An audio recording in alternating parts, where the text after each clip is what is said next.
Okay, can you hear me? Yeah. Okay, I'm gonna start.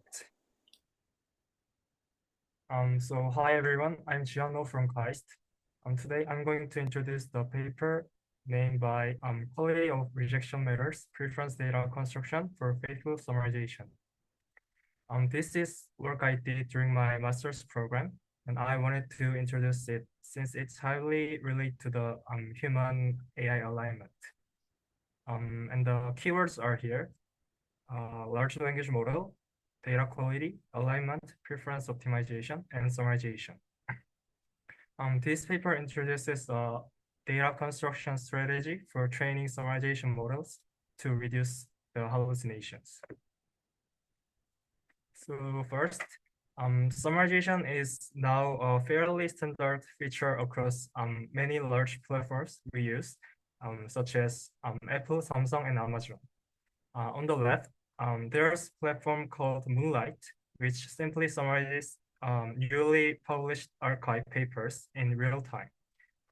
It makes it easier for researchers to keep up with new papers without reading. Yeah. And more recently, summarization has also been used in long-term memory management for AI agent. When agents deal with long or complex information, they need a way to compress it, store it, and reuse it. So overall, summarization has become a common technology across research tools and communication applications. However, summarization models still suffer from hallucinations. By hallucination, we mean cases where the model makes up information that is not in the source document or includes incorrect details in the summary. The issue becomes more pronounced as documents get longer and more complex. In fact, recent studies shows that even large language models like GPT-4 exhibit hallucination rates over 13% on summarization tests. And here is an example of hallucination in summarization. We have a short dialogue and its summary. If you read the dialogue, they are talking about going to the coffee shop after their work. But the summary says they plan to visit a market after work. So this is a simple example of hallucination in summarization. But the language models tend to hallucinate more as the documents get longer and more complex. So to put it simply, current language models still suffer from hallucinations in summarization tests. To address these issues, we take a data-centric approach. Rather than making changes to the model architecture, we focus on the idea that better data can lead to better performance. This is the data-centric approach. And in our method called SPICE, we focus on constructing high-quality preference data that helps summarization models learn to generate more factual summaries. So overall, our goal is to improve model performance by improving the quality of the training data. And here is an overview.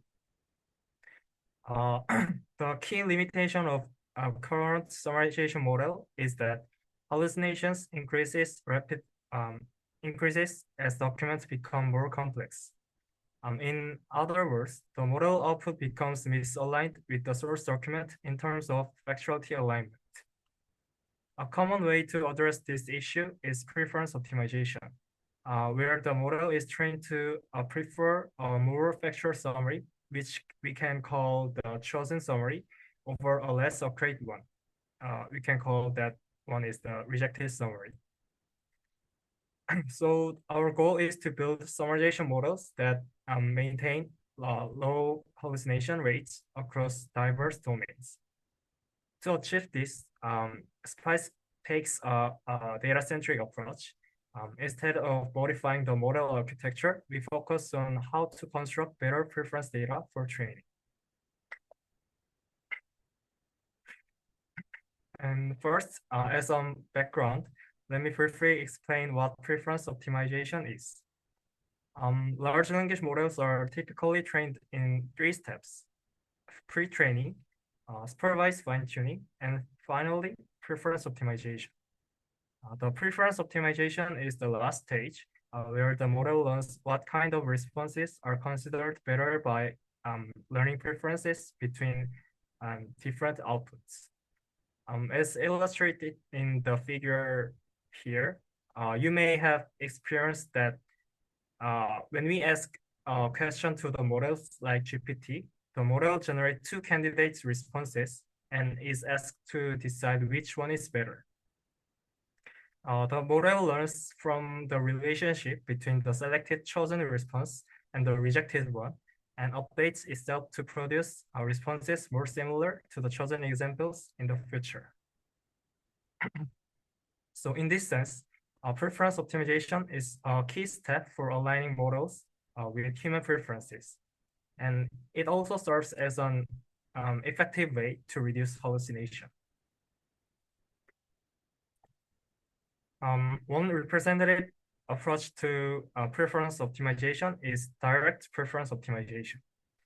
Compared to the traditional reinforcement learning-based methods, such as RLHF, these approaches tend to be more complex and often suffer from unusable training. DPO, on the other hand, does not require training a separate reward model, and it can be optimized in a single stage, similar to the supervised fine-tuning.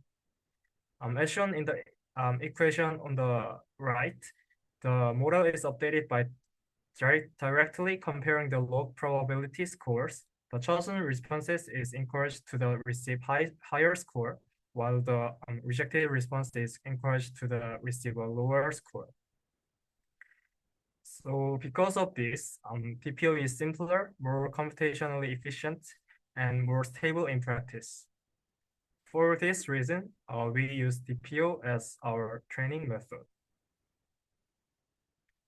Now let's take a look how preference data is typically being constructed in prior work. Most existing approaches focus more on the quantity of preference data rather than its quality. So the underlying assumption is that collecting more preference pairs will naturally lead to better training. There are 2 approaches here. The first is the model-based approach.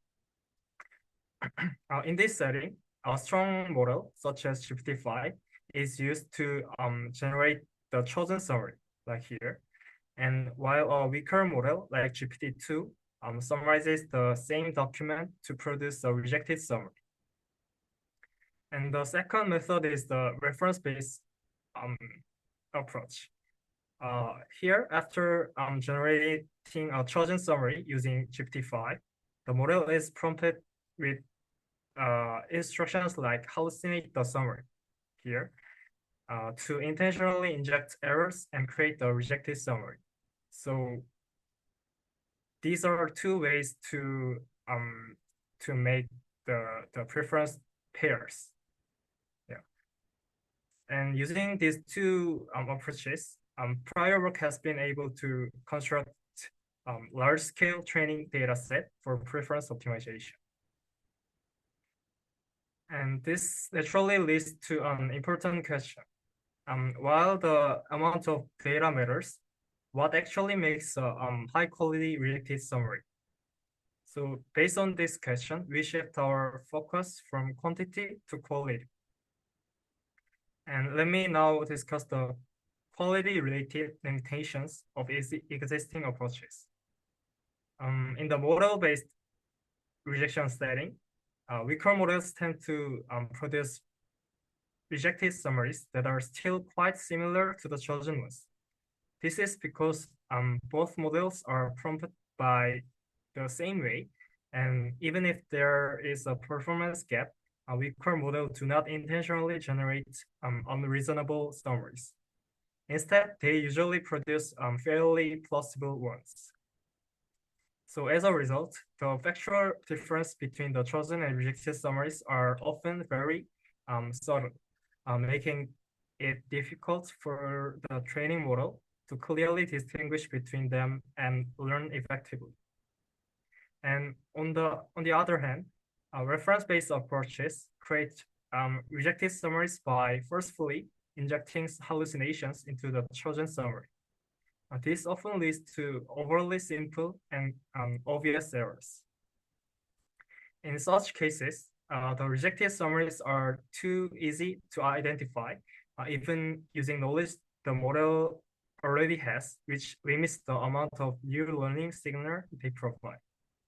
So our goal is to address this problem from a quality perspective rather than a quantity.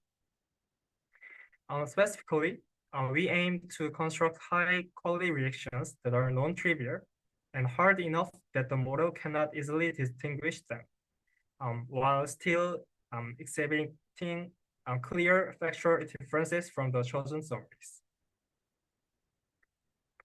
Yeah. And earlier I discussed what makes a good rejected summary. Now I'll explain how we formalize this idea in more principled way. So the first, let me introduce the preference margin. The preference margin measures how difficult it is for the training model to distinguish between the chosen summary and the rejected summary. A smaller value means the two summaries are harder for the model, which leads to a more informative learning signal. As shown in the equation on the right here, we compute this margin as a difference between the low probabilities that the training model assigns to the chosen and rejected summaries, given the same input document and prompt. And next, we define the factuality margin.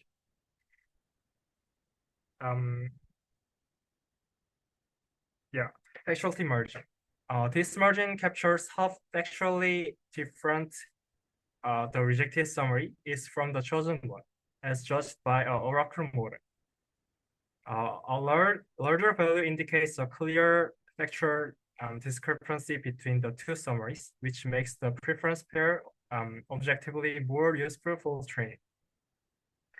In practice, we treat a strong model such as GPT-5 as the oracle model and compute the factuality margin in the same way as the preference margin. And finally, we can combine these two quantities into a single measure called alignment potential. Alignment potential increases when the factuality margin is large and the preference margin is small. In other words, the most valuable rejection are those that hard for training models to distinguish, yet clearly factually different from the chosen summaries. And now I briefly explain our theoretical analysis. The key claim is simple models learn faster from rejected summaries with higher alignment potential. To support this, we compute two sampling strategies. The first is uniform sampling, where the randomly select a rejected summary from the pool of generated candidates. So while some good rejections may be included, they are relatively rare. And the second is adversarial sampling, where the always select the rejected summary with the highest alignment potential. In this case, the model is trained only on high quantity rejections. So in the objective shown as the bottom here, we define alignment potential with respect to the fixed chosen summary and sampled rejected summary. And as training progress, the parameters of the training model moves closer to the oracle model, and the alignment potential naturally approaches to zero. And we optimize this objective using DPO, and we theoretically show that under gradient descent, adversarial sampling converges at least 33% faster than the uniform sampling. And the full proof is provided in the original paper. And so far, we have theoretically showed that alignment potential is the key indicator of high quality rejections. This naturally raises the next question. How can we actually obtain data with high alignment potential? So to answer this, we analyze which factors can directly control the factuality margin and the preference margin using LLM prompting. Through this analysis, we identify three key factors that have the largest impact on the margins. The first one is hallucination level, and second one is summary length, and third one is prompt complexity. And next, I'll walk through how each of these factors affects the margin, and how can we help to construct the high quality rejections. So the first factor is hallucination level. Our hypothesis is that introducing more hallucinations into rejected summaries increases the factuality margin. So to test this, we run experiment with 4 levels here. So the known, mild, severe, and default. And here is an example prompt to implement each hallucination levels. So first, the known level, we just summarize the document. And for the mild and severe levels, we inject hallucination into the original summary with the specific level, like this. And lastly, for the default level, we inject hallucination into the original summary without an explicit level, just hallucinate the given summary. So we control these levels through prompting, injecting the LLM to generate rejected summaries with different degrees of hallucination. And as shown in the table, the results follow this trend. Higher hallucination, severe or default, lead to larger factuality margins, which increase alignment potential and ultimately improve the final model's performance. And interestingly, we find that the default setting here, where we do not explicitly setting the hallucination level, actually achieves the best performance because of its naturality. It means that when we force too much hallucination, like the severe level, the summaries become overly obvious, and even the model structure, I mean the overall structure of the summary can be it can be distorted. Yeah. And the second factor is the summary length. To examine how summary length affects the data quality, we control the length of rejected summaries using three settings here: shorter and similar and longer. In practice, this is also done through prompting, where we ask the model to generate the rejected summary that is shorter than, similar to, or longer than the chosen summary. And as shown in the table, when the length of the two summaries become more similar, the model finds it harder to distinguish between them. Here, the default setting is identical to the similar setting. Yeah. And the third factor is the prompt complexity. Our hypothesis is that as a prompt becomes more complex, the model tends to generate more unnatural summaries, which increases the preference margin and decreases the model performance. So to test this, we consider two settings here: simple yeah, two settings here, simple and complex. The simple setting includes only minimal instructions, such as maintaining a similar length and the basic level of hallucination. And in contrast, the complex setting adds more detailed constraints, such as specifying the error types or imposing additional requirements.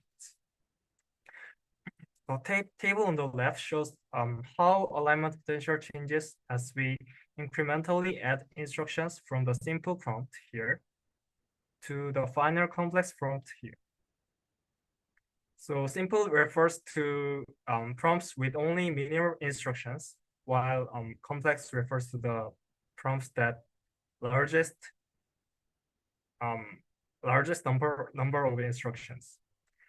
As the number of instructions increases, the LLM produces more unnatural rejections, which makes them too easier to distinguish. So as a result, the preference margin increases and the alignment potential decreases. The table on the right shows that this also leads to worse final performance after training, confirming that simpler prompts are more effective for constructing high-quality rejections. And based on this, our analysis, we arrived the three key principles for increasing alignment potential. So high quality rejected summary should contain a sufficiently high level of hallucination and have a similar length to the chosen summary and be generated using a simple prompt.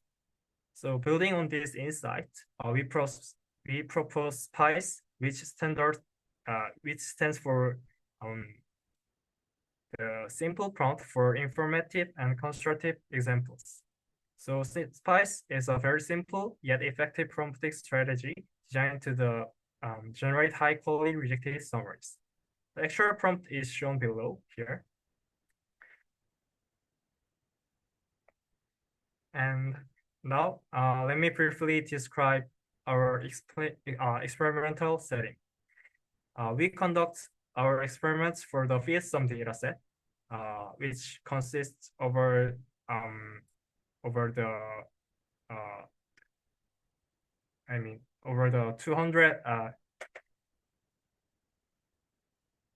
12,000 document summary pairs spanning 7 different domains, and its test includes 1,400 human annotated examples. And we evaluate our method using two complementary settings. First, we perform human evaluation, where assesses the factual correctness of the summaries. And in addition, we use 3 factuality-oriented metrics: Fine-Sure, G-Eval, and Align score. As the baselines, we compare against the four recent rejection method. And for models, we train summarization models using DPO on Llama 3 billion and Llama 3 8 billion. And for the rejection generation, we use the stronger model Llama 3 70 billion. And now let's see the result. The first result focuses on the factuality improvement. So as shown in the table here, SPICE consistently achieves the strongest factuality performance across all baselines. So it outperforms prior method, not only in the human evaluation, but also across the all automatic factuality metrics. And we also evaluate SPICE on the 2 different backbone models, Llama 3 billion and 8 billion. So it consistently outperforms across the 2 models. And the second result looks at domain-wise performance. So SPICE consistently outperforms all prior method, and prior method across a wide range of domains. Here is 7 domains here. The CNNDM is the news domain, and the PubMed is a medical domain. And these results indicates that the SPICE is not limited to a specific data type, data domain, but can be applied consistently across diverse domains, while maintaining the strong performance across all metrics. And the third result analysis the alignment potential. As discussed earlier, alignment potential is our key indicator for identifying high quality rejections. Among all existing approaches, SPICE achieves the highest alignment potential with the score 74.3. Yeah, and more specifically, SPICE produces rejection with a large factuality margin here, 102, keeping the preference margin relatively small here. So this leads to the largest gap between the two margins. And so as a result, SPICE generates the rejected summaries that provide richer learning signals and clear factual contrast. And the last result compares the adversarial sampling with SPICE. Adversarial sampling selects the rejected summary with the highest alignment potential from a set of candidates. However, this approach cannot create rejections with the high alignment potential. In our experiments, adversarial sampling achieves an alignment potential of 45.1, which is substantially lower than 74.3 achieved by the SPICE. And another important issue is efficiency. To match the quality of SPICE, adversarial sampling needs to generate roughly 200 times more candidates. So as shown in the table on the right here, the SPICE with only 1/16 of candidates achieves almost the same performance as the adversarial sampling. This demonstrates that SPICE is a much simpler and more cost-efficient approach while still producing the higher quality rejections more reliably than the adversarial sampling. Yeah, so to summarize here, hallucination remains a fundamental limitation of large language models in summarization tests. To address this issue, we use a data-centric approach that constructs the rejection samples for preference optimization. And here are the key findings. First, we theoretically show that alignment potential is a key indicator that determines the quality of preference data. And the second, we identify 3 key factors of high quality rejections. First one is hallucination level, second one is summary length, and third one is prompt complexity. So based on this analysis, we propose SPICE, a simple prompting strategy for constructing efficient and effective preference data. And finally, we demonstrate that SPICE consistently outperforms existing baselines. Yeah, so this is the end of presentation. Thank you for listening.